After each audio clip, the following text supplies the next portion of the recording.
You are about to embark on the Great Crusade, towards which we have striven these many months. The eyes of the world are upon you. The hopes and prayers of liberty-loving people everywhere march with you. In company with our brave allies and brothers in arms on other fronts, you will bring about the destruction of the German war machine, the elimination of Nazi tyranny over the oppressed peoples of Europe, and security for ourselves in a free world. Your task will not be an easy one. Your enemy is well trained, well equipped, and battle hardened. He will fight savagely. But this is the year 1944. Much has happened since the Nazi triumphs of 1940 to 41. The United Nations have inflicted upon the Germans great defeats, in open battle, man to man. Our air offensive has seriously reduced their strength of the air and their capacity to wage war on the ground. Our home fronts have given us an overwhelmingly superiority in weapons and munitions of war, and placed at our disposal great reserves of trained fighting men. The tide has turned. The free men of the world are marching together to victory. I have full confidence in your courage and devotion to duty and skill in battle. We will accept nothing less than full victory. Good luck, and let us beseech the blessing of Almighty God upon this great and noble undertaking. Dwight D. Eisenhower.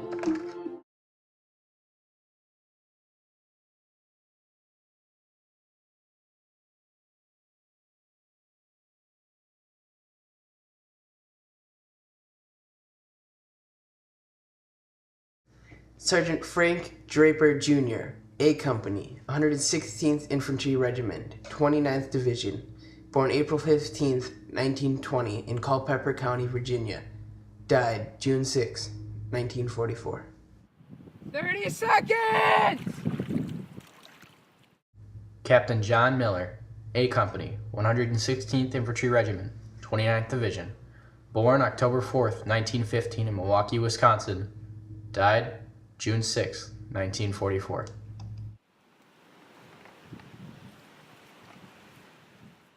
Private First Class Adrian Caparzo, A Company, 116th Infantry Regiment, 29th Division, was born December 8, 1919, in Greensboro, New Jersey. Died June 6, 1944. 20 seconds! Private Stanley Mellish, A Company, 116th Infantry Regiment, 29th Division, born June 27, 1921, in Dallas, Texas. Died June 6, 1944. All right, man. 1 man's a waste of ammo. 5 men's an opportunity. Once this bulkhead opens, you don't stop till you reach the end of the beach. All right, good luck, man. I'll see you there. Go!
Dear Mom, we invaded Europe yesterday.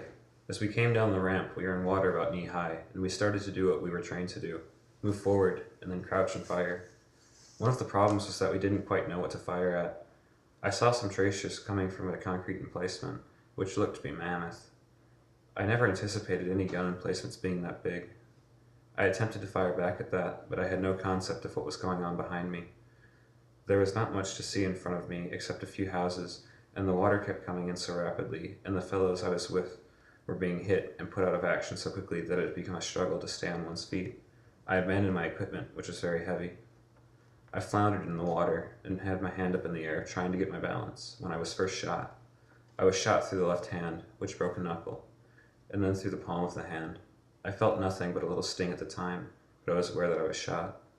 Next to me in the water, Private Henry G. Witt was rolling over towards me. Sergeant, they're leaving us here to die like rats, just to die like rats. I certainly wasn't thinking the same thing, nor did I share that opinion. I didn't know whether we were being left or not.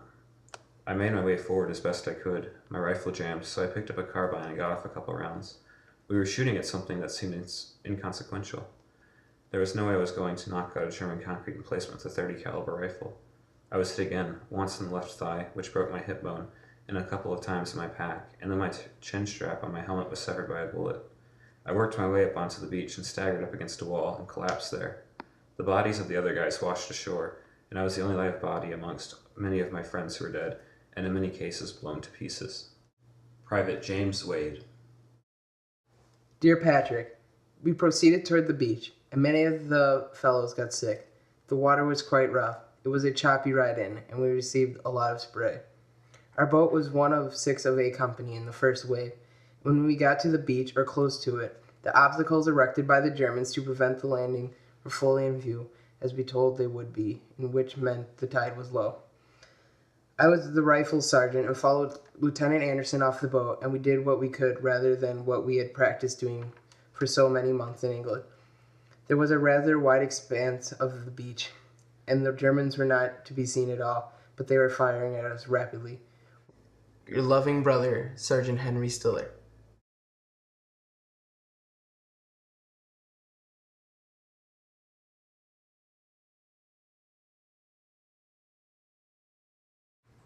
Local time is now 8 in the morning. I have as yet no information concerning the actual landings nor of our progress through beach obstacles. Communique will not be issued until we have word that leading ground troops are actually ashore. All preliminary reports are satisfactory. Airborne formations apparently landed in good order with losses out of approximately 1,250 airplanes, participating about 30. Preliminary bombings by air went off as scheduled. Navy reports sweeping some mines, but so far as is known, channels are clear and operation proceeding as planned. In early morning hours, reaction from shore batteries was sufficiently light that some of the naval spotting planes have returned awaiting call. The weather yesterday, which was original date selected, was impossible all along the target coast. Today, conditions are vastly improved by both sea and air, and we have the prospect of at least reasonably favorable weather for the next several days. Yesterday, I visited British troops about to embark, and last night saw a great portion of a United States Airborne Division just prior to its takeoff. The enthusiasm, toughness, and obvious fitness of every single man were high, and the light of battle was in their eyes. I will keep you informed.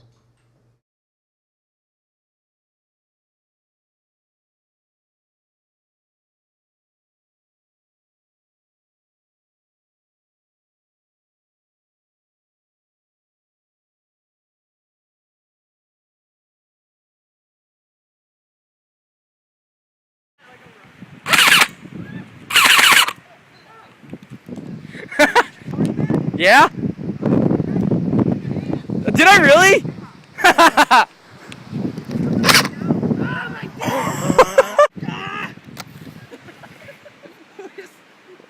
Recording right now.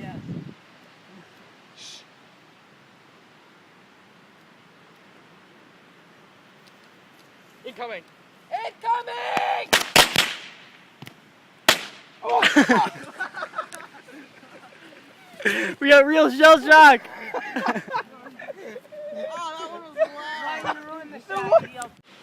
Victory! Supposed to run. And they don't listen. I'm recording.